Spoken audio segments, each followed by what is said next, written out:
ನಮ್ಮನ್ನು ಬಹಳವಾಗಿ ಪ್ರೀತಿ ಮಾಡುವ ನಮ್ಮ ತಂದೆ, ನಿಮ್ಮ ನಾಮಕ್ಕೆ ಸ್ತೋತ್ರ. ಪವಿತ್ರಾತ್ಮ, ನಿನ್ನ ಕೃಪಾಹಸ್ತದಲ್ಲಿ ನಮ್ಮನ್ನು ಒಪ್ಪಿಸ್ತೇವೆ. ನಿನ್ನ ಪ್ರಸನ್ನತೆಯಲ್ಲಿ ನಮ್ಮನ್ನು ನಡೆಸು. ವಾಕ್ಯವನ್ನು ಕೇಳೋ ಪ್ರತಿಯೊಬ್ಬರನ್ನು ಪವಿತ್ರಾತ್ಮ ನಿನ್ನ ಪ್ರಸನ್ನತೆ ನಡೆಸೆಂದು ಬೇಡುತ್ತಿದ್ದೇನೆ. ನಿನ್ನ ಛಾಯವಿಲ್ಲದೆ ನಿನ್ನ ವಾಕ್ಯಗಳು ತಿಳ್ಕೊಳ್ಳೋದು ಅಸಾಧ್ಯವಾಗಿದೆ. ಅದೇ ರೀತಿ ವಾಕ್ಯವನ್ನು ಬೋಧಿಸೋ ನನಗೂ ಪವಿತ್ರಾತ್ಮನ ಸಹಾಯ ಮಾಡು. ನನ್ನ ಬಾಯಿಂದ ಬರೋ ಪ್ರತಿಯೊಂದು ಮಾತುಗಳು ನಿನ್ನದಾಗಲಿ. ಪವಿತ್ರಾತ್ಮನ ನಿನ್ನ ವಶದಲ್ಲಿಟ್ಟು ನನ್ನನ್ನು ನಡೆಸು. ಕೊನೆಯ ತನಕ ನೀನೇ ನನ್ನ ಸಂಗಡವಿದ್ದು ನಡೆಸೆಂದು ಬೇಡುತ್ತಿದ್ದೇನೆ. ಎಲ್ಲ ಸ್ತುತಿ, ಸ್ತೋತ್ರ, ಗಾನ, ಮಹಿಮೆ ತಂದೆ, ಮಗ, ಪವಿತ್ರಾತ್ಮನಿಗೆ ಸದಾಕಾಲವೂ ಸಲ್ಲಲಿ. ಆಮೇಲೆ ಪ್ರೈಸ್ ದ ಲಾರ್ಡ್. ನಾವು ಎಫೆಸದವರಿಗೆ ಬರೆದ ಪತ್ರಿಕೆಯಲ್ಲಿ ಧ್ಯಾನಿಸುತ್ತಾ ಬಂದಿದ್ದೇವೆ. ಇವತ್ತು ನಾವು 5ನೇ ಅಧ್ಯಾಯ 15ರಿಂದ 21 ತನಕ ಧ್ಯಾನಿಸೋಣ. ಎಫೆಸದವರಿಗೆ ಬರೆದ ಪತ್ರಿಕೆ 5ನೇ ಅಧ್ಯಾಯ 15ರಿಂದ 21. ಆದ ಕಾರಣ ನೀವು ನಡ್ಕೊಳ್ಳುವ ರೀತಿಯನ್ನು ಕುರಿತು ಚೆನ್ನಾಗಿ ನೋಡಿಕೊಳ್ಳಿರಿ. ಜ್ಞಾನವಿಲ್ಲದವರಾಗಿರದೆ ಜ್ಞಾನವಂತರಾಗಿರಿ. ಈ ದಿನಗಳು ಕೆಟ್ಟವುಗಳಾಗಿವೆ. ಆದ್ದರಿಂದ ಕಾಲವನ್ನು ಸುಮ್ಮನೆ ಕಳಕೊಳ್ಳದೆ ಅದನ್ನು ಬೆಲೆಯುಳ್ಳದೆಂದು ಉಪಯೋಗಿಸಿಕೊಳ್ಳಿರಿ. ಮತ್ತು ಬುದ್ಧಿಹೀನರಾಗಿ ನಡೆಯದೆ ಕರ್ತನ ಚಿತ್ತವೇನೆಂದು ವಿಚಾರಿಸಿ ತಿಳಿದವರಾಗಿರಿ. ಮದ್ಯಪಾನ ಮಾಡಿ ಮತ್ತರಾಗಬೇಡಿರಿ. ಅದರಿಂದ ಪಟ್ಟಿಂಗತನ ಹುಟ್ಟುತ್ತದೆ. ಆದರೆ ಪವಿತ್ರಾತ್ಮ ಭರಿತರಾಗಿದ್ದು ಕೀರ್ತನೆಗಳಿಂದಲೂ ಆತ್ಮ ಸಂಬಂಧವಾದ ಪದಗಳಿಂದಲೂ ಒಬ್ಬರಿಗೊಬ್ಬರು ಮಾತನಾಡಿಕೊಳ್ಳುತ್ತಾ ನಿಮ್ಮ ಹೃದಯಗಳಲ್ಲಿ ಕರ್ತನಿಗೆ ಗಾನ ಮಾಡುತ್ತಾ ಕೀರ್ತನೆ ಹಾಡುತ್ತಾ ಯಾವಾಗಲೂ ಎಲ್ಲ ಕಾರ್ಯಗಳಿಗೋಸ್ಕರ ನಮ್ಮ ಕರ್ತನಾದ ಯೇಸು ಕ್ರಿಸ್ತನ ಹೆಸರಿನಲ್ಲಿ ತಂದೆಯಾದ ದೇವರಿಗೆ ಸ್ತೋತ್ರ ಮಾಡುತ್ತಾ ಕ್ರಿಸ್ತನಿಗೆ ಭಯಪಡುವವರಾಗಿದ್ದು ಒಬ್ಬರಿಗೊಬ್ಬರು ವಿನಯವುಳ್ಳವರಾಗಿ ನಡೆದುಕೊಳ್ಳಿರಿ. Praise the Lord. ನಾವಿಲ್ಲಿ ದೇವರ ವಾಕ್ಯದಲ್ಲಿ ನಡ್ಕೊಳ್ಳುವ ರೀತಿ ನೋಡ್ತಾ ಇದ್ದೇವೆ. ನಾವಲ್ಲಿ ಮೊದಲು ನಾವು ಪರಿಶುದ್ಧರಾಗಿ ನಡ್ಕೊಳ್ಬೇಕು. ಮತ್ತು ಈಗ ನಾವು ಒಬ್ಬರೊಬ್ಬರು ಐಕ್ಯವುಳ್ಳವರಾಗಿ ನಡ್ಕೊಳ್ಬೇಕು. ಅದನ್ನು ನಾವು ನೋಡ್ತಾ ಇದ್ದೇವೆ. ಇಲ್ಲಿ ನೋಡಿ, ಬಹಳವಾಗಿ ನಾವು ತಂದೆ ದೇವರೊಂದಿಗೆ ಪ್ರಾರ್ಥನೆ ಮಾಡುವವರಾಗಿದ್ದೇವೆ. ಅಲ್ಲಿ ಕ್ರಿಸ್ತನ ಸಂಬಂಧ, ಪವಿತ್ರಾತ್ಮನ ಸಂಬಂಧ, ಇದು ಮೂವರು ಕೂಡ ಒಂದೇ ಅವರಾಗಿದ್ದಾರೆ. ಒಂದೇ ರೀತಿಯ ಅರ್ಹತೆ ಅಥವಾ ಒಂದೇ ವರ್ಗ ಅವರಲ್ಲಿ ತಂದೆ ದೇವರು ದೊಡ್ಡವರು, ಯೇಸು ಸಣ್ಣವರು, ಪವಿತ್ರಾತ್ಮನಿಲ್ಲ. ಮೂವರು ಸರಿಸಮಾನರು. ನಾವು ಮೂವರೊಂದಿಗೆ ಕೂಡ ಪ್ರಾರ್ಥನೆ ಮಾಡ್ತಾ ಇದ್ದೀವಿ. ನಾವು ಕ್ರಿಸ್ತನ ಮೇಲೆ ನಂಬಿಕೆ ಇಟ್ಟಾಗ ನಾವು ಪವಿತ್ರಾತ್ಮನಿಂದ ನಮ್ಮ ಎಲ್ಲ ಪಾಪ ಅಪರಾಧಗಳು ಕ್ಷಮಿಸಲ್ಪಟ್ಟು ನಾವು ಪವಿತ್ರಾತ್ಮನಿಂದ ಹೊಸ ಸೃಷ್ಟಿಗಳಾಗಿ ಸೃಷ್ಟಿಸಲ್ಪಡ್ತೇವೆ ಮತ್ತು ಪರಿಶುದ್ಧೀಕರಣದಲ್ಲಿ ನಾವು ಬೆಳೀತೀವಿ. ಕ್ರಿಸ್ತನಲ್ಲಿ ನಾವು ಹೊಸದಾಗಿ ಹುಟ್ಟಿದವರು. ಅದು ಎಫೆಸದವರಿಗೆ ಬರೆದ ಪತ್ರಿಕೆಯಲ್ಲಿ 2ನೇ ಅಧ್ಯಾಯದಲ್ಲಿ ನಾವು ನೋಡ್ತೇವೆ. ಹೊಸದಾಗಿ ಹುಟ್ಟಿದವರು ಹೊಸ ಸೃಷ್ಟಿಗಳಾಗಿವೆ. ಇದಕ್ಕೆ ಸಂಬಂಧಪಟ್ಟು ಅನೇಕ ವಾಕ್ಯಗಳನ್ನು ನಾವು ನೋಡಿದ್ದೇವೆ. ಯೇಸು ಕ್ರಿಸ್ತನು ಕೂಡ ಈ ಮಾತುಗಳನ್ನು ಪ್ರಸ್ತಾಪಿಸಿದ್ದಾನೆ. ನಮ್ಮ ನಂಬಿಕೆ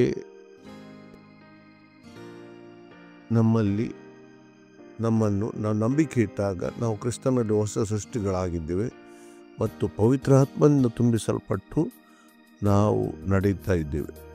ಪ್ರತಿಯೊಬ್ಬ ವಿಶ್ವಾಸಿಯಲ್ಲಿ ಪವಿತ್ರಾತ್ಮ ಇರ್ತಾನೆ. ಇದು ಅನೇಕರಿಗೆ ಇನ್ನೂ ಸ್ವಲ್ಪ ಅರ್ಥ ಮಾಡಲಿಕ್ಕೆ ಕಷ್ಟ ಇದ್ದ ವಿಷಯ. ನಾವು ಸ್ಪಷ್ಟವಾಗಿ ತಿಳ್ಕೊಳ್ಬೇಕು. ನಮ್ಮಲ್ಲಿ ಪ್ರತಿಯೊಬ್ಬರಲ್ಲಿ ಪವಿತ್ರಾತ್ಮ ಇದೆ. ಇದಕ್ಕೆ ಸಂಬಂಧಪಟ್ಟು ನಾವು ವಾಕ್ಯದಲ್ಲಿ ನೋಡಿದ್ದೇವೆ. ಎಫೆಸದವರಿಗೆ ಬರೆದ ಪತ್ರಿಕೆಯಲ್ಲಿ ನಾವು ಕ್ರಿಸ್ತನ ಮೇಲೆ ನಂಬಿಕೆ ಇಟ್ಟಾಗ ನಮಗೆ ಪವಿತ್ರಾತ್ಮನ ಮುದ್ರೆ ಹಾಕಲ್ಪಟ್ಟಿತ್ತು. ಈಗ ನಮ್ಮಲ್ಲಿ ಪವಿತ್ರಾತ್ಮ ಇದೆ ಅಂತ ಹೇಳಿ ನಾವು ಸುಮ್ಮನೆ ಕೂತ್ಕೊಂಡ್ರೆ ನಾವು ಪವಿತ್ರಾತ್ಮದಿಂದ ನಡೆಸಲ್ಪಡೋದಿಲ್ಲ. ನೀವು ವಾಕ್ಯದಲ್ಲಿ ಎಲ್ಲಿ ನೋಡಿದರೆ ಪವಿತ್ರಾತ್ಮನಿಂದ ತುಂಬಿಸಲ್ಪಟ್ಟವರಾಗಿ ಬರೆದಿದೆ. ಅದು ಪವಿತ್ರಾತ್ಮನ ಅಭಿಷೇಕ ಒಂದೇ ಸಾರಿ ಮೊದಲಾಗುತ್ತದೆ. ಯಾಕೆಂದರೆ ಪವಿತ್ರಾತ್ಮನಿಲ್ಲದೆ ಯಾರೂ ಕೂಡ ಕ್ರಿಸ್ತನ ರಕ್ಷಕನೆಂದು ಅಂಗೀಕರಿಸುವುದಿಲ್ಲ. ನಾವು ಯಾವಾಗ ನಾವು ಕ್ರಿಸ್ತನ ಮೇಲೆ ನಂಬಿಕೆ ಇಟ್ಟೇವ, ನಮಗೆ ಸುವಾರ್ತೆ ಸಾರಲ್ಪಟ್ಟಿದ್ದು, ಆವಾಗಲೇ ನಾವು ಅಭಿಷೇಕ ಹೊಂದಿದೆವು. ಈಗ ನಾವು ಪವಿತ್ರಾತ್ಮನಿಂದ ತುಂಬಿಸಲ್ಪಡಲಿಕ್ಕೆ ಪ್ರಾರ್ಥನೆ ಮಾಡಬೇಕು. ಲೂಕನ ಸುವಾರ್ತೆಯಲ್ಲಿ ನೋಡಿ, ಅಲ್ಲಿ ಕೂಡ ಯೇಸು ಹೇಳುವ ಮಾತು, ತಂದೆಗೆ ಬೇಡಿಕೊಳ್ಳಿರಿ, ಅವನು ನಿಮಗೆ ಹೆಚ್ಚು ಹೆಚ್ಚು ಪವಿತ್ರಾತ್ಮನ ಕೊಡದೇ ಇರುವನ ಅಂತ. ಹೆಚ್ಚು ಹೆಚ್ಚು ಅಂದರೆ ನಾವು ಹೆಚ್ಚು ಹೆಚ್ಚು ಪವಿತ್ರಾತ್ಮನಿಂದ ತುಂಬಿಸಲ್ಪಡುವವರಾಗಬೇಕು. ಅದಕ್ಕೆ ನಾವು ದೇವರೊಂದಿಗೆ ಪ್ರಾರ್ಥನೆ ಮಾಡಬೇಕು. ಪವಿತ್ರಾತ್ಮ ನಮ್ಮಲ್ಲಿದೆ. ಅಲ್ಲಿ ನಾವು ಇದಕ್ಕೆ ವಿವರಣೆ ಕೂಡ ಕೊಟ್ಟಿದ್ದೇನೆ. ಒಬ್ಬ ವ್ಯಕ್ತಿ ಒಂದು ಓಟ ಓದಲಿಕ್ಕೆ ಅವನಲ್ಲಿ ಒಂದು ಶಕ್ತಿ ಅಥವಾ ಅವನಲ್ಲಿ ಆ ಗುಣಗಳು ಇರಬಹುದು. ಅದನ್ನು ಅಭ್ಯಾಸ ಮಾಡದಿದ್ದರೆ ಅವನಿಗೆ ಆ ಓಟದಲ್ಲಿ ಗೆಲುವು ಸಾಧಿಸಲಿಕ್ಕೆ ಸಾಧ್ಯ ಇಲ್ಲ. ಅದೇ ರೀತಿಯಾಗಿ ನಮ್ಮಲ್ಲಿ ಪವಿತ್ರಾತ್ಮ ಇದೆ ಅಂತ ನಾವು ಸುಮ್ಮನೆ ಕೂತ್ಕೊಂಡ್ರೆ ಆಗೋದಿಲ್ಲ. ನಾವು ದೇವರೊಂದಿಗೆ ಪ್ರಾರ್ಥನೆ ಮಾಡಬೇಕು. ಪವಿತ್ರಾತ್ಮ ವರಗಳಿಗಾಗಿ ಪ್ರಾರ್ಥನೆ ಮಾಡಬೇಕು. ದೇವರ ಹತ್ರ ಬೇಡಬೇಕು, ನನ್ನನ್ನು ಹೆಚ್ಚು ಪವಿತ್ರಾತ್ಮನ ಬಲದಿಂದ ತುಂಬಂತ ಹೇಳಿ. ನಮ್ಮಲ್ಲಿ ಹೆಚ್ಚು ಪವಿತ್ರಾತ್ಮನ ಕಾರ್ಯ ಮಾಡಬೇಕಾದ್ರೆ ಪವಿತ್ರಾತ್ಮನಿಗೆ ವಿರುದ್ಧವಾಗಿರುವ ನಮ್ಮಲ್ಲಿರುವ ಕೆಟ್ಟ ಸಂಗತಿಗಳು ಯಾವುದು ಅದನ್ನು ತಿಳ್ಕೊಳ್ಬೇಕು.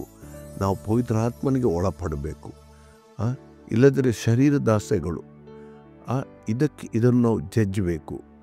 ಅಂದರೆ ಇದಕ್ಕೆ ಹೆಚ್ಚು ನಮ್ಮ ಶರೀರದಲ್ಲಿ ಅವು ಬಲಗೊಳ್ಳದಂತೆ ನಾವು ಅದಕ್ಕೆ ಪ್ರಾಮುಖ್ಯತೆ ಕೊಡದೆ ಪವಿತ್ರಾತ್ಮನ ಪ್ರೀತಿ, ಸಮಾಧಾನ, ನೆಮ್ಮದಿ, ಪರಿಶುದ್ಧತೆ ಇದಕ್ಕೆ ನಾವು ಹೆಚ್ಚು ಗಮನ ಕೊಟ್ಟಾಗ ನಮ್ಮಲ್ಲಿ ಪವಿತ್ರಾತ್ಮನು ಬಲವಾಗಿ ನಡೆಸಲ್ಪಡಲಿಕ್ಕೆ ಸಾಧ್ಯ ಆಗ್ತದೆ. ಅದರಿಂದ ನಮ್ಮಲ್ಲಿ ಪವಿತ್ರಾತ್ಮನ ಆಳ್ವಿಕೆ ಬೇಕು. ನಾವು ಪವಿತ್ರಾತ್ಮನ ನಡೆಸಲ್ಪಡುವವರು ಬೇಕು. ಅದಕ್ಕೆ ನಾವು ಪ್ರಾರ್ಥನೆ ಮಾಡಬೇಕು. ಪವಿತ್ರಾತ್ಮನ ಅಭಿಷೇಕ ನಮಗೆ ಆಗಿದೆ, ಆದರೆ ಪವಿತ್ರಾತ್ಮನಿಂದ ನಡೆಸಲ್ಪಡಲಿಕ್ಕೆ. ಆದ್ದರಿಂದ ಈ ವಿಷಯದಲ್ಲಿ ನಾವು ಸ್ಪಷ್ಟವಾಗಿ ನಮಗೆ ತಿಳ್ಕೊಂಡರೆ ಮಾತ್ರ ಇದನ್ನು ಅರ್ಥ ಮಾಡಲಿಕ್ಕೆ ಸಾಧ್ಯ ಆಗ್ತದೆ. ನಾವು ಹೆಚ್ಚು ಹೆಚ್ಚು ಪವಿತ್ರಾತ್ಮನಿಂದ ತುಂಬಿಸಲ್ಪಡುವವರ, ಅಂದರೆ ಪವಿತ್ರಾತ್ಮನಿಂದ ನಡೆಸಲ್ಪಡುವವರಾಗ್ತದೆ. ಅದಕ್ಕೆ ನಾವು ಗಲಾತ್ಯದವರಿಗೆ ಬರೆದ ಪತ್ರಿಕೆ 5ನೇ ಅಧ್ಯಾಯದಲ್ಲಿ ಅಲ್ಲಿ ನೋಡ್ತೇವೆ. ಅಲ್ಲಿ ನಮ್ಮಲ್ಲಿ ಪವಿತ್ರಾತ್ಮ ಉಕ್ಕಿ ಹರಿಯಬೇಕಾಗಬೇಕು. ಅಂದರೆ ಏನು? ಈಗ ನಾವು ಪ್ರಶ್ನೆ ಮಾಡಬೇಕು, ನಮ್ಮಲ್ಲಿ ಪವಿತ್ರಾತ್ಮ ಇದೆಯಾ ಅಂತ ಪ್ರಶ್ನೆ ಅಲ್ಲ, ಪವಿತ್ರಾತ್ಮನಲ್ಲಿ ನಾವು ಇದ್ದೇವೆ ಅಂತ ಪ್ರಶ್ನೆ. ಅಂದರೆ ನಾವು ಪವಿತ್ರಾತ್ಮ ನಡೆಸಲ್ಪಡುವವರಾಗಿದ್ದೇವಂತ. ಪವಿತ್ರಾತ್ಮ ನಮ್ಮಲ್ಲಿ ಪ್ರತಿಯೊಬ್ಬರಲ್ಲಿದ್ದಾನೆ. ಎಲ್ಲ ವಿಶ್ವಾಸಿಗಳಲ್ಲಿ ಪವಿತ್ರಾತ್ಮ ಇದ್ದಾನೆ. ಆದರೆ ಆ ಪವಿತ್ರಾತ್ಮದಿಂದ ನಾವು ನಡೆಸಲ್ಪಡುವವರಾಗದಿದ್ದರೆ ಅದು ನಾವು ಅಲ್ಲೇ ಉಳಿದವರು, ಏನು ಅದರಿಂದ ನಮಗೆ ಪ್ರಯೋಜನ ಇಲ್ಲ. ನಾವು ಗಲಾತ್ಯದವರಿಗೆ ಬರೆದ ಪತ್ರಿಕೆ ಒಂದು ವಾಕ್ಯ ನೋಡೋಣ. 5ನೇ ಅಧ್ಯಾಯ 16ನೇ ವಾಕ್ಯ ನೋಡಿ. ಅಲ್ಲಿ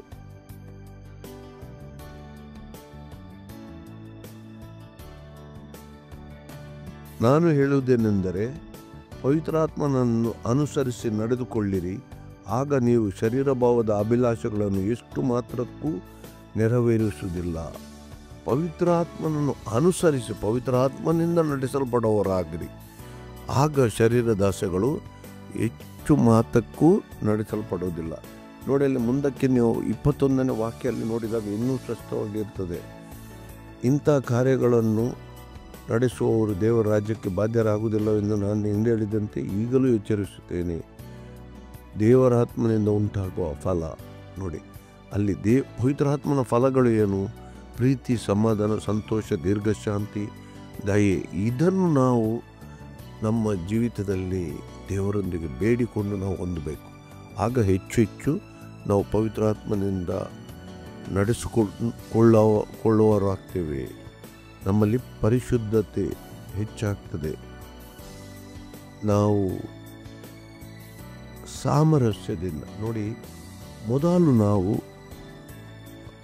ಒಗ್ಗಟ್ಟಾಗಿ ಜೀವಿಸಲಿಕ್ಕೆ ನಮಗೆ ಅದು ಇದು ಎಫೆಸದವರಿಗೆ ಬರೆದ ಪತ್ರಿಕೆಯಲ್ಲಿ ಮೊದಲು ಪೌಲನೇನು ಒಗ್ಗಟ್ಟಾಗಿ ಜೀವಿಸುವುದರಿಂದ, ಎರಡನೇದು ಪರಿಶುದ್ಧತೆಯಲ್ಲಿ ಜೀವಿಸುವುದು. ನೋಡಿ, ಅದು ಮುಂದಕ್ಕೆ ಹೋಗಿ ಸಾಮರಸ್ಯದಲ್ಲಿ ನಾವು ಪ್ರತಿಯೊಬ್ಬರೊಂದಿಗೂ ಒಂದು ಸಾಮರಸ್ಯದಲ್ಲಿ ಜೀವಿಸುವುದು. ಅದು ಇಲ್ಲಿ ಆತನು ಪ್ರಸ್ತಾಪಪಡುತ್ತಾನೆ. ಆದ್ದರಿಂದ ನೋಡಿ, ಅಲ್ಲಿ 15, 16, 17 ಈ 3 ವಾಕ್ಯದಲ್ಲಿ ನಾವು ಜ್ಞಾನದಿಂದ ನಡೆಸಲ್ಪಡುವವರು, ಮತ್ತು 18ರಿಂದ 21 ತನಕ ನಾವು ಆತ್ಮದಿಂದ ನಡೆಸಲ್ಪಡುವವರಾಗ್ತೇವೆ. ಆದ್ದರಿಂದ ಭಾಳ ಜಾಗರೂಕತೆಯಿಂದ ನಾವು ಜೀವಿಸುವುದು ಬಹಳ ಅಗತ್ಯವಾಗಿದೆ, ಜ್ಞಾನದಿಂದ. ಯಾಕೆಂದರೆ ಅಲ್ಲಿ ಹೇಳ್ತಾನೆ ಕಾಲ ಕೆಟ್ಟದ್ದು. ಕಾಲದವನ್ನು ನೋಡಿ ಆ ಸಮಯದಲ್ಲಿ ಪೌಲನು ಅದನ್ನು ಪ್ರಸ್ತಾಪಿಸ್ತಾನೆ. ಆ ಸಮಯದಲ್ಲಿ ಕಾಲ ಎಷ್ಟು ಕೆಟ್ಟದಾಗಿತ್ತು. ಎಫೆಸ ಸಭೆಯಲ್ಲಿ ಅಷ್ಟು ಕೆಟ್ಟತನ ತುಂಬಿತ್ತು. ಯಾಕೆಂದರೆ ಅಲ್ಲಿ ನೋಡಿದ್ದೀರಿ ನಾವು, ಆ ದೇವತೆಗಳನ್ನು ಆರಾಧನೆ ಮಾಡೋದು, ವ್ಯಭಿಚಾರಕ್ಕೆ ಸಂಬಂಧಪಟ್ಟ ಆರಾಧನೆಯಲ್ಲಿ ನಡೆಯುತ್ತಿತ್ತು, ದೇವದಾಸಿ ಪದ್ಧತಿ. ಈಗ ನಮ್ಮಲ್ಲಿ ಅದನ್ನು ತಿಳ್ಕೊಳ್ಬೇಕಾದ್ರೆ ದೇವದಾಸಿ ಪದ್ಧತಿಯಲ್ಲಿ ಅಲ್ಲಿ ವ್ಯಭಿಚಾರಕ್ಕೆ ಸಂಬಂಧಪಟ್ಟ ಒಂದು ಆರಾಧನೆ ಇತ್ತು. ಇಂಥದ್ದೆಲ್ಲ ಬಹಳ ಕೆಟ್ಟ ಸಂಗತಿಗಳು ಅಲ್ಲಿ ಇದ್ದವು. ಆದ್ದರಿಂದ ಎಚ್ಚರಿಕೆಯಾಗಿ ನಾವು ಅಲ್ಲಿ ತಿಳ್ಕೊಳ್ಬೇಕಂತ ಹೇಳಿ ಎಫೆಸದವರಿಗೆ ಬರೆದ ಪತ್ರಿಕೆ ನೋಡಿ. ಈಗ ಪುನಃ ನಾವು ಅಲ್ಲಿ 17, ಆದ ಕಾರಣ ನೀವು ನಡ್ಕೊಳ್ಳುವ ರೀತಿಯನ್ನು ಚೆನ್ನಾಗಿ ನೋಡಿಕೊಳ್ಳಿರಿ, ಜ್ಞಾನವಿಲ್ಲದವರಾಗಿದ್ದರೆ ಜ್ಞಾನವಂತರಾಗಿರಿ, ದಿನಗಳು ಕೆಟ್ಟವುಗಳಾಗಿವೆ. ನೋಡಿ, ಆ ಪರಿಸ್ಥಿತಿ, ಆ ಸಮಯದಲ್ಲಿ ಅಷ್ಟು ಕೆಟ್ಟ ದಿನಗಳಿದ್ದವು ಅಂತ. ಹಾಗಾದರೆ ಇವತ್ತು ಎಷ್ಟು ಕೆಟ್ಟ ದಿನಗಳಿರ್ಬೋದು ಅಂತ ಲೆಕ್ಕ ಹಾಕಿ. ಆದ್ದರಿಂದ ಬಹಳ ಎಚ್ಚರಿಕೆಯಾಗಿ ನಾವು ಈ ಸಂಗತಿಗಳನ್ನು, ನಮ್ಮ ಸುತ್ತಮುತ್ತಲು ನಡೆಯುವ ಸಂಗತಿಗಳನ್ನು ನೋಡಿಕೊಂಡು ನಾವು ಬಹಳ ಎಚ್ಚರಿಕೆಯಿಂದ ಜೀವಿಸುವುದು. ಸಮಯ ಅಂದರೆ ಆ ಸಮಯಕ್ಕೆ ಸಂಬಂಧಪಟ್ಟದ್ದಲ್ಲ, ಒಂದು ವಿಷಯಗಳು ನಡೆಯುವ ಆ ಸಂಗತಿಗಳನ್ನು ಆ ಒಂದು ವಾತಾವರಣದಲ್ಲಿ ನಾವು ನೋಡ್ತೇವೆ. ಅದಕ್ಕೆ ಜಗತ್ತಿನಲ್ಲಿ ನೋಡಿ ಇವತ್ತು ನಡೆಯುವ ಸಂಗತಿಗಳೇನು. ಎರಡನೇದ್ದು, ಇಲ್ಲಿ ದೇವರ ಇಚ್ಛೆ ಯಾವುದಂತ ಇದನ್ನು ನಾವು ತಿಳ್ಕೊಳ್ಳೋದು ಭಾಳ ಅಗತ್ಯ. ನೋಡಿ, ಅಲ್ಲಿ ಸಮಯವನ್ನು ವ್ಯರ್ಥ ಮಾಡದೆ ಅಂತ ಬರೆಯಲ್ಪಟ್ಟಿದೆ. ಯಾಕೆ? ಭಾಳ ಅಗತ್ಯವಾಗಿ ನೋಡಿ, ಇಲ್ಲಿ ಪೌಲನು ಪ್ರಸ್ತಾಪಿಸಿದ ಆತ್ಮಿಕ ಸಂಗತಿಗಳನ್ನು. ಲೌಕಿಕ ರೀತಿಯಲ್ಲಿ ಇವತ್ತು ಸಮಯದ ಮೌಲ್ಯ ನಮಗೆ ಎಷ್ಟೋ ಜನರು ಒತ್ತಿ ಹೇಳುವುದಾಗಿದೆ. ಯಾಕೆಂದರೆ ಒಂದು ಸಾರಿ ಕಳೆದು ಹೋದ ಸಮಯವನ್ನು ಮತ್ತೆ ನಾವು ಪಡೆಯಲಿಕ್ಕೆ ಸಾಧ್ಯ ಇಲ್ಲ. ಅದೇ ರೀತಿಯಾಗಿ ಆತ್ಮಿಕತೆಯಲ್ಲಿ ಕೂಡ ನಾವು ಸಮಯವನ್ನು ವ್ಯರ್ಥ ಮಾಡದೆ, ಅಂದರೆ ಏನು, ನಮಗೆ ಸಿಕ್ಕ ಸಮಯದಲ್ಲಿ ದೇವರನ್ನು ಆರಾಧಿಸುವುದು, ದೇವರನ್ನು ಸ್ತುತಿಸುವುದು, ದೇವರಿಗೆ ಕೃತಜ್ಞತೆ ಸಲ್ಲಿಸುವುದು, ಈ ಒಂದು ಅಭ್ಯಾಸದಲ್ಲಿ ನಾವು ಬೆಳೆಯುವುದು ಭಾಳ ಅಗತ್ಯವಾಗಿದೆ. ಪ್ರಾರ್ಥನೆ ನಮಗೆ ಎಲ್ಲ ಸಂಗತಿಗಳಿಗೆ ಒಂದು ಬಲವಾದ ಶಕ್ತಿ ಕೊಡುವ ವಿಷಯವಾಗಿದೆ. ನಮ್ಮಿಂದ ಅಸಾಧ್ಯ ಅಂತ ಹೇಳಲಿಕ್ಕೆ ಯಾವುದೂ ಸಾಧ್ಯ ಇಲ್ಲ. ನಾವು ಪ್ರಾರ್ಥನೆಯಲ್ಲಿ ಬಲ ಹೊಂದಿದರೆ, ಅದಕ್ಕೆ ಯೇಸು ಅನೇಕ ಬಾರಿ ಪ್ರಾರ್ಥನೆ ವಿಷಯದಲ್ಲಿ ಸ್ಪಷ್ಟವಾಗಿ ಪ್ರಸ್ತಾಪಿಸಿದ್ದಾರೆ. ನೋಡಿ, ಈ ದಿನಗಳು ಕೆಟ್ಟವಾಗಿದ್ದು ಎಂದು. ಅಲ್ಲಿಯ ಸಂಸ್ಕೃತಿ ಬಹಳ ಕೆಟ್ಟದಾಗಿತ್ತು. ಅದಕ್ಕಾಗಿ ಪೌಲನು ಅಲ್ಲಿ ಈ ಸಂಗತಿಗಳನ್ನು ಪ್ರಸ್ತಾಪಿಸ್ತಾನೆ. ಎರಡನೇದ್ದು ನೋಡಿ, ಅಲ್ಲಿ ದೇವರ ಚಿತ್ತ. ಈಗ ದೇವರ ಚಿತ್ತ ಅಂತ ಹೇಳುವಾಗ ನಮ್ಮಲ್ಲಿ ಭಾಳ ಅನೇಕ ಜನರಿಗೆ ನಾವು ಏನು ಮಾಡ್ತೇವೆ ಅಂದರೆ, ಒಂದೇ ಬೈಬಲ್ನಲ್ಲಿ ವಾಕ್ಯ ತೆಗೆದು ಒಂದು ನೋಡೋದು, ಅಥವಾ ಕೆಲವರು ಪ್ರವಾದನೆ ಕೇಳೋದು. ಕೆಲವರಿಗೆ ಪ್ರವಾದನೆ ಕೇಳೋದಂತ ನಮ್ಮ ಮಕ್ಕಳು ಏನು ಓದಬೇಕು, ನಾವು ಅಲ್ಲಿ ಹೋಗಬೇಕಾ, ಇಲ್ಲಿ ಹೋಗಬೇಕಾ, ಈ ಎಲ್ಲ ಸಂಗತಿಗಳಿಂದ ನಾವು ಸ್ವಲ್ಪ ದೂರ ಇಳಿಬೇಕು. ನಾವು ದೇವರ ವಾಕ್ಯದಲ್ಲಿ ನಮಗೆ ಎಲ್ಲ ಸಂಗತಿಗಳು ಸ್ಪಷ್ಟವಾಗಿವೆ. ಈಗ ಮದುವೆ ವಿಷಯದಲ್ಲಿ ದೇವರ ವಾಕ್ಯ ಅಲ್ಲಿ ಸ್ಪಷ್ಟವಾಗಿದೆ. ಅನ್ಯರೊಂದಿಗೆ ಇಜ್ಜೋಡಾಗಬೇಡಿ ಅಂತ ಹೇಳಿ ಪುನಃ ಹೋಗಿ ನಾವು ದೇವರಲ್ಲಿ ಪ್ರಾರ್ಥನೆ ಮಾಡಿ, ನಮಗೆ ಅನ್ಯರೊಂದಿಗೆ ಪ್ರಾರ್ಥನೆ, ಆ ಹುಡುಗ ಅನ್ಯ ಹುಡುಗ ಅವನೊಂದಿಗೆ ನಾನು ಮದುವೆ ಮಾಡಲಿಕ್ಕೆ ದೇವರಿಗೆ ಪ್ರಾರ್ಥನೆ ಮಾಡಿ ಅಂತ ಹೇಳಿದರೆ, ಅದು ನಮ್ಮ ಭ್ರಮೆ, ಬಿಳಾಮನ ಸಂಗತಿ ಆಗ್ತದೆ. ತಿಳಿತಲ್ಲ?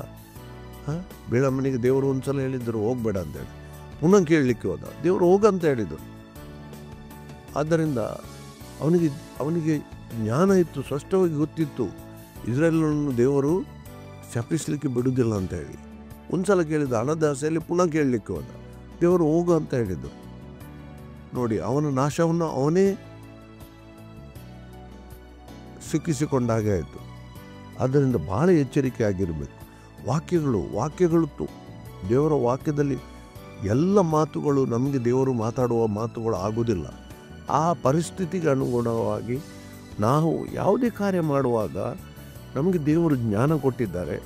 ನಾವು ವಾಕ್ಯದ ಜ್ಞಾನದಿಂದ ಅದು ದೇವರ ಇಚ್ಛೆ ಪ್ರಕಾರ ಸರಿಯಾ ತಪ್ಪ ಅಂತ ಮೊದಲು ತಿಳ್ಕೊಳ್ಬೇಕು. ಅಷ್ಟೇ. ತಪ್ಪಾದರೆ ಪುನಃ ದೇವರ ಹತ್ರ ಅದನ್ನು ಕೇಳುವ ಅಗತ್ಯ ಇಲ್ಲ, ಮಾಡದೇ ಇರಬೇಕು ಅಷ್ಟೇ. ಸಂಗತಿಗಳನ್ನು. ಅದರಲ್ಲಿ ಬೇರೆ ವಿಚಾರಗಳಿಲ್ಲ. ಆದ್ದರಿಂದ ದೇವರ ವಾಕ್ಯದ ಜ್ಞಾನದಿಂದ ನಮಗೆ ದೇವರ ಇಚ್ಛೆ ತಿಳಿದು ಬರ್ತದೆ. ಆದ್ದರಿಂದ ಹೆಚ್ಚು ವಾಕ್ಯಗಳನ್ನು ಧ್ಯಾನಿಸುವುದು ನಾವು ಭಾಳ ಅಗತ್ಯ. ಆಗ ನಮಗೆ ದೇವರ ಚಿತ್ತ ಪ್ರಕಟವಾಗ್ತದೆ. ನಾವು ದೇವರ ಇಚ್ಛೆಯನ್ನು ನಮಗೆ ದೇವರ ವಾಕ್ಯದಲ್ಲಿ ತಿಳಿಯುತ್ತದೆ. ದೇವರು ನಮಗೆ ಏನು ಮಾಡಲಿಕ್ಕೆ ಕರೆ ಕೊಟ್ಟಿದ್ದಾರೆ, ದೇವರು ನಮ್ಮ ಜೀವಿತದಲ್ಲಿ ದೇವರ ಇಚ್ಛೆ ಏನು, ಈ ಎಲ್ಲ ಸಂಗತಿಗಳು ನಮಗೆ ದೇವರ ವಾಕ್ಯದಲ್ಲಿ ತಿಳಿಯುತ್ತದೆ. ಆದ್ದರಿಂದ ಯಾವಾಗ ನಾವು ದೇವರ ವಾಕ್ಯದ ಆಧಾರದಲ್ಲಿ ನಡೀಲಿಕ್ಕೆ ಪ್ರಯತ್ನ ಪಡಿಸುತ್ತೇವೋ ಆಗ ದೇವರು ತನ್ನ ಇಚ್ಛೆಯನ್ನು ಪ್ರಕಟಪಡಿಸುತ್ತಾರೆ ದೇವರು. ಆದ್ದರಿಂದ ಬಹಳ ಅಗತ್ಯವಾಗಿ ನಾವು ವಾಕ್ಯವನ್ನು ಓದಿ ತಿಳ್ಕೊಳ್ಳೋದು, ವಾಕ್ಯದ ಧ್ಯಾನ ಮಾಡೋದು, ಎಲ್ಲ ಸಂಗತಿಗಳಲ್ಲಿ ನಾವು ಮೂಲಕ ದೇವರ ಚಿತ್ತವನ್ನು ತಿಳ್ಕೊಳ್ಳೋದು ಇಲ್ಲಿ ಬಹಳ ಅಗತ್ಯವಾಗಿ ನಾವು ಇಲ್ಲಿ ನೋಡ್ತೇವೆ. ಮದುವೆ ಸಂಸ್ಕಾರ ವಿಷಯದಲ್ಲಿ, ಗಂಡ ಹೆಂಡರ ವಿಷಯದಲ್ಲಿ ಅಲ್ಲಿ ಪೌಲನಲ್ಲಿ ಮಾತಾಡ್ತಾನೆ. ಅದಕ್ಕೆ ಈ ವಿಷಯಕ್ಕೆ ಸಂಬಂಧಪಟ್ಟು ನಾವು ಬಹಳ ಒಂದು ಮದುವೆಯ ಸಂಸ್ಕಾರದಲ್ಲಿ ಬಹಳ ಅಗತ್ಯವಾಗಿ ನಾನು ತುಂಬ ಸಲ ಅದನ್ನು ಒಂದು ಸಲ ಪ್ರಸ್ತಾಪಿಸಿದ್ದೇನೆ. ಆದಿಕಾಂಡದಲ್ಲಿ ನಾವು ಅಲ್ಲಿ ನೋಡ್ತೇವೆ.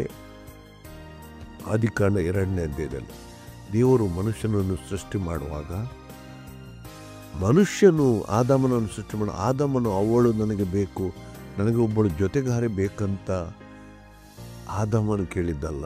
ದೇವರೇ ಮನುಷ್ಯನು ಒಬ್ಬಂಟಿಗನಾಗಿರುವುದು ಒಳ್ಳೆಯದಲ್ಲ ಅಂತ ಹೇಳಿ ದೇವರು ಅವನಿಗೆ ಸರಿ ಬೀಳುವ ಹೆಂಡತಿಯನ್ನು ದೇವರು, ಸಂಗಾತಿಯನ್ನು ದೇವರು ಕೊಟ್ಟರು. ಇದು ಭಾಳ ಅಗತ್ಯವಾಗಿ ನಾವು ತಿಳ್ಕೊಳ್ಬೇಕು. ಮದುವೆ ಒಂದು ಸಂಸ್ಕಾರ, ದೇವರ ಇಚ್ಛೆ. ಅದು ದೇವರು ಆ ಆದಿಯಲ್ಲಿಯೇ ಈ ಒಂದು ಸಂಸ್ಕಾರವನ್ನು ಕೊಟ್ಟದ್ದು. ಅದಕ್ಕೆ ಯಾಕೆ ಕೊಟ್ಟರು ಅದನ್ನೆಲ್ಲ ನಾವು ಬಹಳ ಧ್ಯಾನ ಮಾಡಿದ್ದೇವೆ. ಅಭಿವೃದ್ಧಿ ಹೊಂದಲಿಕ್ಕೆ, ಆಶೀರ್ವಾದ ಹೊಂದಲಿಕ್ಕೆ, ಒಬ್ಬರು ಕಷ್ಟದಲ್ಲಿದ್ದರೂ ಇನ್ನೊಬ್ಬರು ಸಹಾಯ ಮಾಡಲಿಕ್ಕೆ, ಇದೆಲ್ಲ ವಾಕ್ಯದ ಆಧಾರದಲ್ಲಿ ನಾವು ನೋಡಿದ್ದೇವೆ. ಆದ್ದರಿಂದ ಇಲ್ಲಿ ಬಹಳ ಅಗತ್ಯವಾಗಿ ಇದನ್ನು ನಾವು ಒಂದು ಮದುವೆ ಸಂಸ್ಕಾರ ಎಂಬುದು ಆದಿಯಲ್ಲಿಯೇ ದೇವರು ಅದನ್ನು ಪರಿಶುದ್ಧ ಮಾಡಿದ್ದು. ದೇವರ ಆದಿಯಲ್ಲಿ ಅದನ್ನು ದೇವರು ತನ್ನ ಸ್ವಂತ ಇಚ್ಛೆಯಿಂದ ಆದಾಮನಿಗೆ ಜೊತೆಗಾರಿಯಾಗಿ ಒಬ್ಬ ಸಂಗತಿಯಾಗಿ ದೇವರು ಕೊಟ್ಟದ್ದು. ಆದ್ದರಿಂದ ಈ ಸಂಗತಿ ಒಂದು ಮದುವೆ ಸಂಸ್ಕಾರ ಅದು ದೇವರ ಇಚ್ಛೆ ಆಗಿತ್ತು.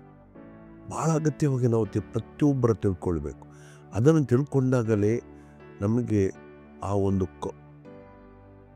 ಕುಟುಂಬದ ಜೀವಿತ ಸಂತೋಷದಾಯಕವಾಗಿ ನಡೆಸಲಿಕ್ಕೆ ಸಾಧ್ಯ ಆಗ್ತದೆ.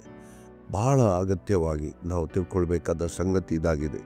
ಇಲ್ಲಿ ಇದಕ್ಕೆ ವಿಷಯಕ್ಕೆ ಸಂಬಂಧಪಟ್ಟು ಯೇಸು ಕ್ರಿಸ್ತನ ಮಾತುಗಳನ್ನು ಕೂಡ ನಾವು ಮತ್ತಾಯನ ಸುವಾರ್ತೆಯಲ್ಲಿ 19ನೇ ಅಧ್ಯಾಯದಲ್ಲಿ ಅಲ್ಲಿ ಯೇಸು ಹೇಳ್ತಾನೆ ಮದುವೆ ವಿಷಯದಲ್ಲಿ. ಅದಕ್ಕೆ ಸಂಬಂಧಪಟ್ಟು ಯೇಸು ಅಲ್ಲಿ ಹೇಳ್ತಾನೆ. ಬೇಕಾದ್ರೆ ನಾವು ನೋಡೋಣ, ಅಲ್ಲಿ 19ನೇ ಅಧ್ಯಾಯ 4ನೇ ವಾಕ್ಯ ನೋಡೋಣ. ಮನುಷ್ಯನನ್ನು ನಿರ್ಮಾಣ ಮಾಡಿದನು, ಆದಿಯಿಂದಲೇ ಅವರನ್ನು ಗಂಡು ಹೆಣ್ಣಾಗಿ ನಿರ್ಮಿಸಿ ಅವರ ವಿಷಯದಲ್ಲಿ ಈ ಕಾರಣದಿಂದ ಪುರುಷನು ತಂದೆ ತಾಯಿಗಳನ್ನು ಬಿಟ್ಟು ತನ್ನ ಹೆಂಡತಿಯನ್ನು ಸೇರಿಕೊಳ್ಳೋನು, ಅವರಿಬ್ಬರು ಒಂದೇ ಶರೀರವಾಗುವರೆಂದು. ನೋಡಿ ಯೇಸುವಿನ ಮಾತುಗಳು ನೋಡಿ, ಅವರು ಒಂದೇ ಶರೀರವಾಗಿರುವರು. ಅಷ್ಟೊಂದು ಆ ಮದುವೆ ಸಂಸ್ಕಾರದಲ್ಲಿ ಗಂಡ ಹೆಂಡರು ದೇವರ ದೃಷ್ಟಿಯಲ್ಲಿ ಅವರು ಒಂದೇ ಎಂಬ ಅವರನ್ನು ಒಂದು ಮಾಡಿದ್ದಾನೆ ದೇವರು. ಅದರಿಂದ ಅಷ್ಟು ಪರಿಶುದ್ಧತೆಯಲ್ಲಿ ಮತ್ತು ದೇವರ ಇಚ್ಛೆ ಅದರಲ್ಲಿದೆ. ಮತ್ತೆ ನೋಡಿ ಅದನ್ನು ಅಲ್ಲಿ ಮದುವೆ ಸಂಸ್ಕಾರದಲ್ಲಿ ಇನ್ನೊಂದು ಮಾತು ಅಲ್ಲಿ ಯೇಸು ಹೇಳಿದ್ದಾನೆ, ದೇವರು ಒಂದಾಗಿ ಒಟ್ಟು ಮಾಡಿದ್ದನ್ನು ಮನುಷ್ಯನು ಬೇರ್ಪಡಿಸಿದರಲ್ಲಿ. ಬಹಳ ಅಗತ್ಯವಾಗಿ ಮತ್ತು ಇನ್ನೊಂದು ನಾವು ಸಂಗತಿಯನ್ನು ನೆನಪಿಟ್ಟುಕೊಳ್ಳಬೇಕು. ಸೈತಾನನು ಬಹಳ ಪ್ರಯತ್ನ ಪಡುವುದು ಮದುವೆಯ ಒಂದು ಸಂಸ್ಕಾರವನ್ನು ಕೆಡಿಸಲಿಕ್ಕೆ. ಯಾಕೆ?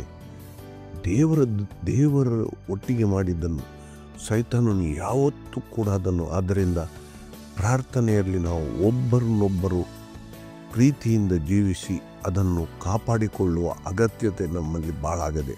ಪ್ರಾರ್ಥನೆ ಅಗತ್ಯ. ಒಂದು ಕುಟುಂಬ ಜೀವಿತ, ಗಂಡ ಹೆಂಡರ ಸಂಬಂಧ ಒಳ್ಳೆಯ ರೀತಿಯಲ್ಲಿ ನಡೆಯಬೇಕಾದ್ರೆ ಪ್ರಾರ್ಥನೆ ಭಾಳ ಅಗತ್ಯ ಅಲ್ಲಿ. ಅದರಿಂದ ಈ ಸಂಗತಿಗಳನ್ನು ಗಟ್ಟಿಯಾಗಿ ನಾವು ತಿಳ್ಕೊಳ್ಬೇಕು. ಅದಕ್ಕೆ ಸಂಬಂಧಪಟ್ಟು ಪೌಲನಲ್ಲಿ ಪ್ರಸ್ತಾಪಿಸ್ತಾನೆ. ಈಗ ನೋಡಿ ಅಲ್ಲಿ 18ನೇ ವಾಕ್ಯದಿಂದ ನಾವು ಅಲ್ಲಿ ನೋಡಿದಾಗ ಪವಿತ್ರಾತ್ಮನಿಂದ ತುಂಬಿಸಲ್ಪಟ್ಟವರಾಗಿ ಅಂತ ನೋಡಿ, ಮದ್ಯಪಾನ ಮಾಡಿ ಮತ್ತರಾಗಬೇಡ್ರಿ, ಅದರಿಂದ ಪಟ್ಟಿಂಗತನವು ಹುಟ್ಟುತ್ತದೆ. ಆದರೆ ಪವಿತ್ರಾತ್ಮ ಭರಿತರಾಗಿದ್ದು ಕೀರ್ತನೆಯಿಂದಲೂ ಆತ್ಮ ಸಂಬಂಧವಾದ ಫಲ ಒಬ್ಬರಿಗೊಬ್ಬರು ಮಾತನಾಡಿಕೊಳ್ಳುತ್ತಾ ನಿಮ್ಮ ಹೃದಯದಲ್ಲಿ ಕರ್ತನಿಗೆ ಗಾನ ಮಾಡುತ್ತಾ ಕೀರ್ತನೆ ಹಾಡುತ್ತಾ ಯಾವಾಗಲೂ ಎಲ್ಲ ಕಾರ್ಯಗಳಿಗೋಸ್ಕರ ನಮ್ಮ ಕರ್ತನಾದ ಯೇಸು ಕ್ರಿಸ್ತನ ಹೆಸರಿನಲ್ಲಿ ತಂದೆಯಾದ ದೇವರಿಗೆ ಸ್ತೋತ್ರ ಮಾಡುತ್ತಾ ಕ್ರಿಸ್ತನಿಗೆ ಭಯಪಡುವವರಾಗಿದ್ದು ಒಬ್ಬರಿಗೊಬ್ಬರು ವಿನಯವುಳ್ಳವರಾಗಿ ನಡ್ಕೊಳ್ಳಿರಿ ಅಂತ ಹೇಳಿ ನೋಡಿ, ಪವಿತ್ರಾತ್ಮ ಭರಿತರಾಗಿ ನಾವು ಪವಿತ್ರ ಆತ್ಮನಿಂದ ತುಂಬಿಸಲ್ಪಟ್ಟವರಾಗಿ ನಾವು ಹೆಚ್ಚು ಹೆಚ್ಚು ಪವಿತ್ರಾತ್ಮನಿಂದ ತುಂಬಿಸಲ್ಪಟ್ಟವರಾಗಿ ಅಂದರೆ ಏನು, ನಮ್ಮ ಜೀವಿತದಲ್ಲಿ ಪವಿತ್ರಾತ್ಮನ ಆಳ್ವಿಕೆ ಹೆಚ್ಚು ಹೆಚ್ಚು ಬಲಗೊಳ್ಳುತ್ತಾ ಹೋಗಬೇಕು. ನಾವು ಹೆಚ್ಚೆಚ್ಚು ಪವಿತ್ರಾತ್ಮನಿಗೆ ಒಳಪಡುವವರಾಗಬೇಕು. ಪವಿತ್ರಾತ್ಮನ ಆಳ್ವಿಕೆ ನಮ್ಮಲ್ಲಿ ಹೆಚ್ಚುತ್ತಾ ಬರಬೇಕು. ಅಂದರೆ ಏನು, ನಾವು ಆ ಪವಿತ್ರಾತ್ಮನ ಗುಣಗಳು ನಮ್ಮಲ್ಲಿ ಹೆಚ್ಚು ಹೆಚ್ಚು ತೋರ್ಪಡುತ್ತಾವೆ. ಪ್ರೀತಿ, ಸಮಾಧಾನ, ನೆಮ್ಮದಿ ಎಲ್ಲ ಗೆಲುತ್ತಿದ್ದವರಿಗೆ ಬರೆದ ಪತ್ರಿಕೆಯಲ್ಲಿ ನಾವು ನೋಡ್ತೇವೆ. ಆದ್ದರಿಂದ ಮನುಷ್ಯರು ಪವಿತ್ರ ಆತ್ಮನಿಂದ ತುಂಬಿಸಲ್ಪಟ್ಟವರಾಗಿ ದೇವರಿಗೆ ಸ್ತೋತ್ರ ಗಾನಗಳನ್ನು ಮಾಡಿ, ನಾವು ಎಲ್ಲ ವಿಶ್ವಾಸಿಗಳು ಇದನ್ನು ಬಹಳ ಅಗತ್ಯವಾಗಿ ತಿಳ್ಕೊಳ್ಬೇಕು. ನಾವು ಪವಿತ್ರಾತ್ಮನಿಂದ ತುಂಬಿಸಲ್ಪಟ್ಟವರಾಗಿ ಅಂದರೆ ಪವಿತ್ರಾತ್ಮನಿಂದ ನಡೆಸಲ್ಪಡುವವರಾಗಿ ನಾವು ಜೀವಿಸಬೇಕು. ನಿರಂತರ ಪ್ರಕ್ರಿಯೆ ಇದು. ನಾವು ಪವಿತ್ರಾತ್ಮನಿಂದ ತುಂಬಿಸಲ್ಪಡೋದು ಅದೊಂದು ನಿರಂತರ ಒಂದು ಪ್ರಕ್ರಿಯೆ. ಇನ್ನೊಂದು ಬಹಳ ಅಗತ್ಯವಾಗಿ ಅಲ್ಲಿ ಯೇಸು ಏನು ಹೇಳ್ತಾನೆ, ಬಾಯಾರಿದವನು ನನ್ನ ಬಳಿಗೆ ಬರಲಿ, ಅವನಿಗೆ ನಾನು ನೀರು ಕೊಡುವೆನು. ನಮಗೆ ಕೂಡ ಆ ಪವಿತ್ರಾತ್ಮನಿಂದ ನಡೆಸಲ್ಪಡುವ ಆ ಒಂದು ಬಯಕೆ ನಮ್ಮಲ್ಲಿ ಬಹಳ ಬಲವಾಗಿರಬೇಕು. ಆಗ ನಾವು ಪವಿತ್ರಾತ್ಮನಿಂದ ನಡೆಸಲ್ಪಡಲಿಕ್ಕೆ, ನಾವು ಹೆಚ್ಚೆಚ್ಚು ನಡೆಸಲ್ಪಡಲಿಕ್ಕೆ ಸಾಧ್ಯ ಆಗ್ತದೆ. ನೋಡಿ, ಇಲ್ಲಿ ಮೊದಲನೇ ಆಗಿ ನಾವು ಬಹಳ ಅಗತ್ಯವಾಗಿ ಒಂದು ಸಂಗತಿಯನ್ನು ನಾವು ನೆನಪಿನಲ್ಲಿಟ್ಟುಕೊಳ್ಬೇಕು. ಮೊದಲು ನಮ್ಮ ಪಾಪ ಕ್ಷಮಾಪಣೆ. ನಾವು ಪವಿತ್ರ ಆತ್ಮನಿಂದ ನಡೆಸಲ್ಪಡುವವರಾಗಬೇಕಾದ್ರೆ ಮೊದಲು ನಮ್ಮಲ್ಲಿ ಕ್ಷಮಾಪಣೆ ಬೇಕು. ನಾವು ದೇವರ ಸನ್ನಿಧಿಯಲ್ಲಿ ಕೂತುಕೊಂಡು ನಮ್ಮ ಜೀವಿತದಲ್ಲಿ ನಮಗೆ ತಿಳಿಯದೆ ಅನೇಕ ಸಂಗತಿಗಳು ಒಂದು ಪಾಪಭರಿತ ಸಂಗತಿಗಳಾಗ್ತವೆ. ನಾವು ಭಾಳ ಆಗ್ರಹವಾಗಿ ತಗೊಳ್ತೇವೆ. ನಾವು ಒಂದು ಮಾತು ಯಾರಿಗೆ ಆಡಿದೆವು, ಬೈದೆವು, ನಮಗೆ ಅನಿಸ್ತದೇನು, ನಾನು ನಮ್ಮ ಕೆಲಸದವರಿಗೆ ಬೈದೆ, ಏನು ತಪ್ಪುಂಟು, ಅವರು ಸರಿ ಮಾಡಲಿಲ್ಲ, ಹೀಗೆ ಅಂತ. ಆದರೆ ದೇವರ ವಾಕ್ಯದ ದೃಷ್ಟಿಯಲ್ಲಿ ಅದನ್ನು ನಾವು ಸ್ಪಷ್ಟವಾಗಿ ತಿಳ್ಕೊಳ್ಬೇಕು. ದೇವರು ಅದನ್ನು ಯಾವ ರೀತಿಯಾಗಿ ನೋಡ್ತಾರಂತ ಹೇಳಿ ನಮ್ಮ ಜ್ಞಾನ ಅಥವಾ ನಮ್ಮ ಆಲೋಚನೆಯಲ್ಲಿ ಬರುವುದಿಲ್ಲ. ದೇವರ ವಾಕ್ಯ ಏನು ಹೇಳ್ತದೆ, ನಿಮ್ಮ ಅದೇ ಬಾಯಿಂದ ದೇವರಿಗೆ ಸರಿಸಮಾನವಾಗಿ ಸೃಷ್ಟಿಸಲ್ಪಟ್ಟ ಸಹೋದರನನ್ನು ನೀವು ಬೈಯುತ್ತೀರಿ. ಬಹಳ ಅಗತ್ಯವಾಗಿ.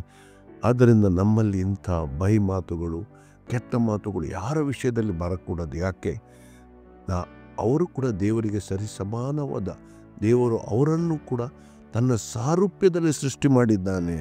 ಆದ್ದರಿಂದ ಬಹಳ ಅಗತ್ಯವಾಗಿ ನಾವು ಇದನ್ನು ತಿಳ್ಕೊಳ್ಬೇಕು. ಆದ್ದರಿಂದ ನೋಡಿ, ಅಲ್ಲಿ ಗಲಾತ್ಯದವರಿಗೆ ಬರೆದ ಪತ್ರಿಕೆಯಲ್ಲಿ ನಾವು ನೋಡಿದ್ದು ಪವಿತ್ರಾತ್ಮನ ಗುಣಗಳು ಯಾವುದು ಅಂತ ಹೇಳಿ. ಇದನ್ನು ನಾವು ನಮ್ಮಲ್ಲಿ ತುಂಬಿ ತುಳುಕಾಡುವ ರೀತಿಯಲ್ಲಿ ಬರಬೇಕು. ಪ್ರೀತಿ, ಸಮಾಧಾನ, ನೆಮ್ಮದಿ ಅಂತ ಇದೆಲ್ಲ ಕೃತಜ್ಞತಾ ಭಾವವುಳ್ಳವರಾಗಿ ನಾವು ನಡೆಸಲ್ಪಡಬೇಕು. ಪವಿತ್ರಾತ್ಮನಿಂದ ತುಂಬಿಸಲ್ಪಡುವವರಾಗಿ.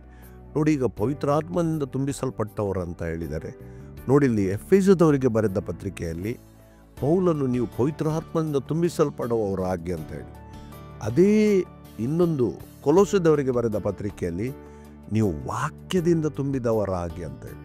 ಕುಟುಂಬಕ್ಕೆ ಸಂಬಂಧಪಟ್ಟ, ಕುಟುಂಬದಲ್ಲಿ ಜವಾಬ್ದಾರಿಗಳು, ಕುಟುಂಬ ಹೇಗೆ ನಡೆಯಬೇಕು, ತಂದೆ ಗಂಡ ಹೆಣ್ಣಿನ ಸಂಬಂಧದಲ್ಲಿ, ತಂದೆ ಮಕ್ಕಳ ಸಂಬಂಧದಲ್ಲಿ, ಇದೇ ವಿಷಯಗಳನ್ನಲ್ಲಿ ಪ್ರಸ್ತಾಪಿಸಿದ್ದಾನೆ. ಆದ್ದರಿಂದ ಬಹಳ ಅಗತ್ಯವಾಗಿ ನಾವು ಹೆಚ್ಚೆಚ್ಚು ದೇವರ ವಾಕ್ಯದಿಂದ ತುಂಬಿಸಲ್ಪಟ್ಟಾಗ ನಾವು ಪವಿತ್ರಾತ್ಮದಿಂದ ನಡೆಸಲ್ಪಡ್ತೇವೆ. ನೋಡಿ, ಇದು ಒಂದು ನಾವು ಅರ್ಥ ಮಾಡಲಿಕ್ಕೆ ಭಾಳ ನಮಗೇನು ಕಷ್ಟ ಇರುವ ಸಂಗತಿ ಅಲ್ಲ. ದೇವರ ವಾಕ್ಯವನ್ನು ಓದಿದಾಗ ಏನಾಗ್ತದೆ, ನಮಗೆ ದೇವರ ಇಚ್ಛೆ ಏನು ತಿಳಿಯುತ್ತದೆ. ದೇವರ ಇಚ್ಛೆ ಏನು ಅಂತ ನಮಗೆ ತಿಳಿದಾಗ ನಾವು ಆ ಇಚ್ಛೆ ಪ್ರಕಾರ ನಡೆಯುವವರಾಗ್ತೇವೆ. ನೋಡಿ, ಪ್ರತಿಯೊಬ್ಬರಿಗೆ ದೇವರ ಇಚ್ಛೆ ಪ್ರಕಾರ ನಡೆಯುವ ಬಯಕೆ ಇದೆ. ಎಲ್ಲ ಮನುಷ್ಯನಿಗಿದೆ. ಯಾರಿಗೂ ಕೂಡ ದೇವರ ಇಚ್ಛೆಗೆ ವಿರುದ್ಧವಾಗಿ ನಡೆಯಬೇಕಂತ ಯಾರಿಗೆ ಇಷ್ಟ ಇಲ್ಲ. ಆದರೆ ಸಮಸ್ಯೆ ಏನು? ವಾಕ್ಯದ ಜ್ಞಾನ ಇಲ್ಲದೆ ದೇವರ ಇಚ್ಛೆ ಸರಿಯಾಗಿ ಏನಂತ ನಾವು ತಿಳ್ಕೊಳ್ಳಿಲ್ಲ. ಯಾರೋ ಏನು ಸಂಗತಿಗಳನ್ನು ಬೋಧನೆ ಮಾಡಿದ್ದು ಅದನ್ನೇ ಇಟ್ಟುಕೊಂಡು ನಾವು ನೋಡ್ತಾ ಇದ್ದೇವೆ. ನಮ್ಗೆ ಗೊತ್ತಿಲ್ಲ ಅದು ದೇವರ ವಾಕ್ಯದ ಪ್ರಕಾರ ಸರಿಯಾ ತಪ್ಪ ಅಂತ ಹೇಳಿ. ಆದ್ದರಿಂದ ನಮಗೇನಾಗಿದೆ, ಅನೇಕ ಇವತ್ತು ಸಭೆಗಳಲ್ಲಿ ಅನೇಕ ಬೋಧಕರು ಈ ಭಾನುವಾರ ಪ್ರಾರ್ಥನೆಯ ವಿಷಯದಲ್ಲೇ ಜನರನ್ನು ಆ ದಿಕ್ಕಿನಲ್ಲಿ ನಡೆಸ್ತಾ ಇದ್ದಾರೆ. ಆದ್ದರಿಂದ ಜನರಿಗೂ ಕೂಡ ಏನು, ದೇವರ ವಾಕ್ಯದ ಆಧಾರದಲ್ಲಿ ದೇವರ ಇಚ್ಛೆಗಳು ಏನು ತಿಳ್ಕೊಳ್ಳೋದು ಗೊತ್ತಿಲ್ಲ, ಹೇಗೆ ನಡೀಬೇಕು ಜ್ಞಾನ ಇಲ್ಲ. ಪ್ರತಿಯೊಬ್ಬರು ಇವತ್ತು ಏನು ಗೊತ್ತಾ, ವಾಕ್ಯ ಓದುವುದು ಇದರೆ ಆಯಿತು, ಬೆಳಿಗ್ಗೆ ಸಾಯಂಕಾಲ ಸ್ವಲ್ಪ ಪ್ರಾರ್ಥನೆ ಮಾಡಿದರೆ ಆಯಿತು, ಭಾನುವಾರ ಚರ್ಚಿಗೆ ಹೋಗಿ ಪ್ರಾರ್ಥನೆ ಮಾಡಿದರೆ ಆಯಿತು, ಇಷ್ಟೇ ಅಂತ ಹೇಳಿ. ಆದರೆ ದೇವರ ದೃಷ್ಟಿಯಲ್ಲಿ ಬಹಳ ಅಗತ್ಯವಾಗಿ ದೇವರು ನಮ್ಮಿಂದ ಬಯಸೋದು ನಾವು ಆ ವಾಕ್ಯದ ಪ್ರಕಾರ ನಡೆಯುವವರು. ಅದಕ್ಕಾಗಿ ಯೇಸು ನೋಡಿ ಅಲ್ಲಿ ಪರ್ವತದ ಮೇಲಿನ ಪ್ರಸಂಗದಲ್ಲಿ ವಾಕ್ಯದ ಪ್ರಕಾರ ನಡೆಯುವವನು ಬುದ್ಧಿವಂತ ಮನುಷ್ಯನು, ಅವನು ಬಂಡೆಯ ಮೇಲೆ ಮನೆ ಕಟ್ಟಿದವನಾಗಿದ್ದಾನೆ. ಮತ್ತೆ ಯಾರು ವಾಕ್ಯವನ್ನು ಕೇಳಿ ಅದರ ಪ್ರಕಾರ ನಡೆಯುವುದಿಲ್ಲ ಅವನು ಮರಳಿನ ಮೇಲೆ ಮನೆ ಕಟ್ಟಿದವನಾಗಿದ್ದಾನೆ ಅಂತ ಹೇಳಿ ಬಹಳ ಅಗತ್ಯವಾಗಿ. ಆದ್ದರಿಂದ ನಡೆಯುವ ಅಗತ್ಯ. ಒಂದು ವೇಳೆ ನಾವು ಖಾಲಿ ಕೇಳುವವರಾಗಿದ್ದರೆ, ಅಲ್ಲಿ ಯಾಕೋಬನ ಪತ್ರಿಕೆಯಲ್ಲಿ ಕೂಡ ಅದನ್ನು ನೋಡ್ತೇವೆ ನಾವು, ಏನು ನಮ್ಮನ್ನೇ ನಾವು ಮೋಸಗೊಳಿಸುವವರಾಗಿದ್ದೇವೆ ಅಂತ ಹೇಳಿ. ಇಲ್ಲಿ ಬಹಳ ಅಗತ್ಯವಾಗಿ ನಾವು ತಿಳ್ಕೊಳ್ಬೇಕಾದ ಸಂಗತಿ ಏನೆಂದರೆ, ದೇವರ ವಾಕ್ಯದ ಧ್ಯಾನದಿಂದ, ದೇವರ ವಾಕ್ಯಗಳನ್ನು ಓದಿ, ದೇವರ ವಾಕ್ಯಗಳನ್ನು ಕೇಳಿ, ಇದರ ಮೂಲಕ ದೇವರ ಇಚ್ಛೆಯನ್ನು, ದೇವರು ನಮ್ಮಿಂದ ಬಯಸೋದೇನು, ಇದನ್ನು ನಾವು ತಿಳ್ಕೊಂಡಾಗ ನಾವು ಆ ಪ್ರಕಾರ ನಡೀಲಿಕ್ಕೆ ನಮಗೆ ಸಾಧ್ಯ ಆಗ್ತದೆ.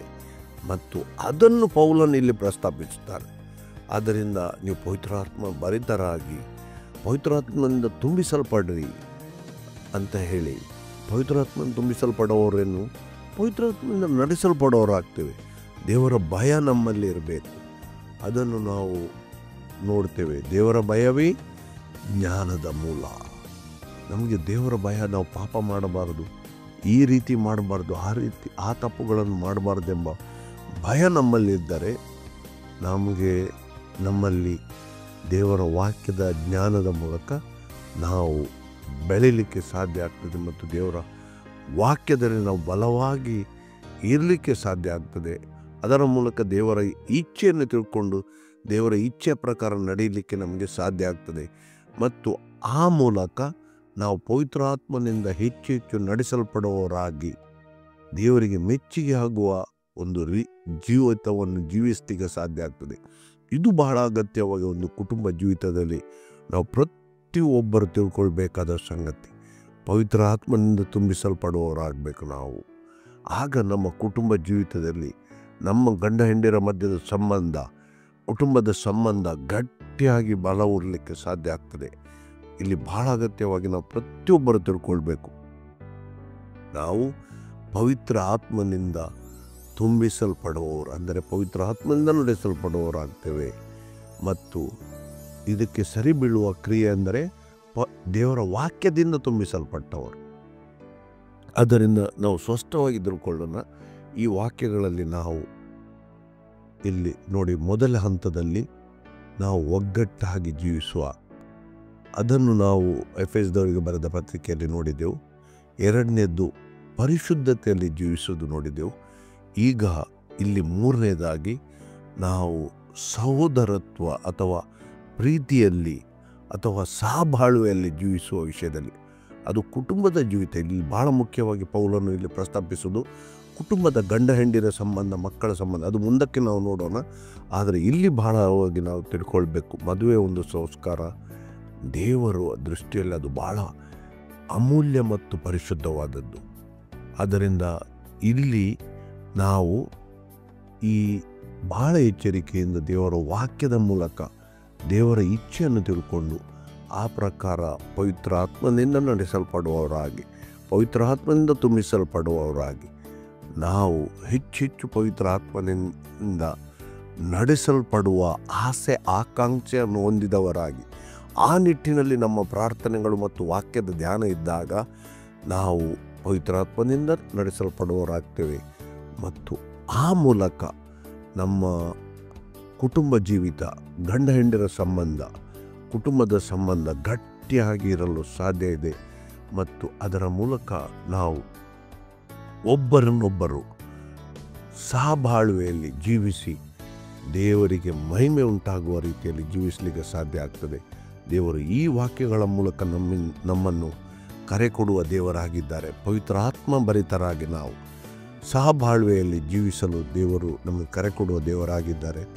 ಆದ್ದರಿಂದ ಆತನಿಗೆ ಯುಗ ಯುಗಾಂತರಗಳಲ್ಲಿ ಸ್ತುತಿ ಸ್ತೋತ್ರಗಳು ಸಲ್ಲಿಕೆಯಾಗಲಿ. ಆಮೆನ್.